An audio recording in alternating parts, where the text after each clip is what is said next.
2025 তারিখে নারী ও শিশু নির্যাতন দমন সংশোধন অধ্যাদেশ 2025 প্রণয়ন করা হয়।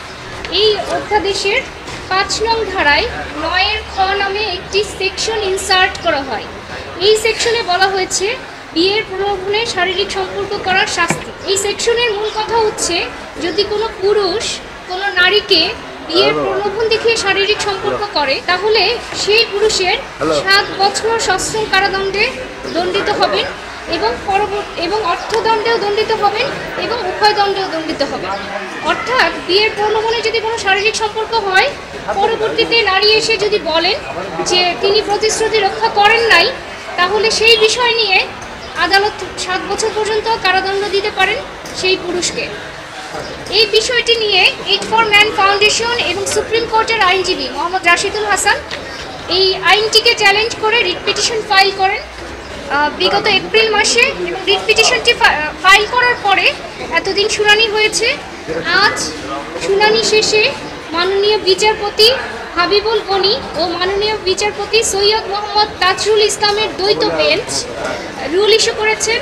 রুলের মূল কথাটা হচ্ছে যে এই যে নারী ও শিশু নির্যাতন দমন অধ্যাদেশ 2025-এর মাধ্যমে যে ইনসার্টেড যে সেকশন 9 খ, অর্থাৎ বিয়ের প্রলোভনে শারীরিক সম্পর্ক, এখানে যে পুরুষের যে শাস্তি বিধান রয়েছে 7 বছরের, এটি কেন অসাংবিধানিক নয় এবং কেন এটি স্ট্রাক ডাউন করা হবে না।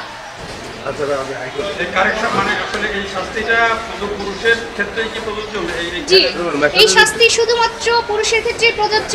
অর্থাৎ কোনো পুরুষ যদি বিয়ের প্রলোভন দেখিয়ে শারীরিক সম্পর্ক করেন, বিয়ের প্রতিশ্রুতি দেন এবং পরবর্তীতে যদি দেখা যায় যে তিনি সেই প্রতিশ্রুতি পালন করছেন না, সেটিকে এই নারী ও শিশু নির্যাতন দমন অধ্যাদেশের মাধ্যমে শাস্তিযোগ্য অপরাধ হিসেবে চিহ্নিত করা হয়েছে এবং 7 বছরের কারাদণ্ডের বিধান রাখা হয়েছে। এবং এখানে একটা বিষয়, সেটা হচ্ছে যে এটা হচ্ছে একটা ডিসক্রিমিনেটরি সেকশন। অর্থাৎ প্রতিশ্রুতি কিন্তু যে কেউই না রাখতে পারে, নারীও না রাখতে পারে, পুরুষও না রাখতে পারে, কিন্তু শুধুমাত্র পুরুষের শাস্তির বিধান করা হয়েছে। এবং এখানে কিন্তু বিবাহিত অবিবাহিত কারো বিষয়ে আলাদা করে কিছু বলা হয়নি। এখন দেখা যেতে পারে যে একজন বিবাহিত নারী যিনি 2-3 সন্তানের মা, তিনিও দেখা যেতে পারে প্রতারণা করে আরেকজনের সাথে চলে গেছে, তারপরে বলবে আমাকে বিয়ের প্রলোভনে শারীরিক সম্পর্ক কেন করলো। এই বিষয়গুলি আমরা আদালতে তুলে ধরেছি যে শুধুমাত্র একজনকে দায়ী করে এরকম একটা ভেগ এবং এই ধরনের ডিসক্রিমিনেটরি একটা সেকশন, যেটাকে একটা লিগ্যাল উইপেন হিসেবে ব্যবহার করা হবে, এই সেকশনটা আনকনস্টিটিউশনাল। আমরা আদালতের সামনে সেই বিষয়গুলোকে ডেসক্রাইব করে তুলে ধরেছি যে এইভাবে হলে শুধুমাত্র একটা শ্রেণীর হাতে আরেকটা শ্রেণীকে শোষণ করার হাতিয়ার তুলে দেওয়া হবে।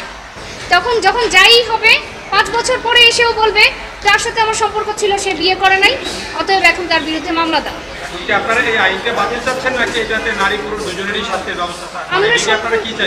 যেহেতু নারীর কোনো আলাদা করে শাস্তির ব্যবস্থা নাই, তাই শুধুমাত্র পুরুষকে শাস্তির বিধান রেখে আইনটি আমরা বাতিল চেয়েছি।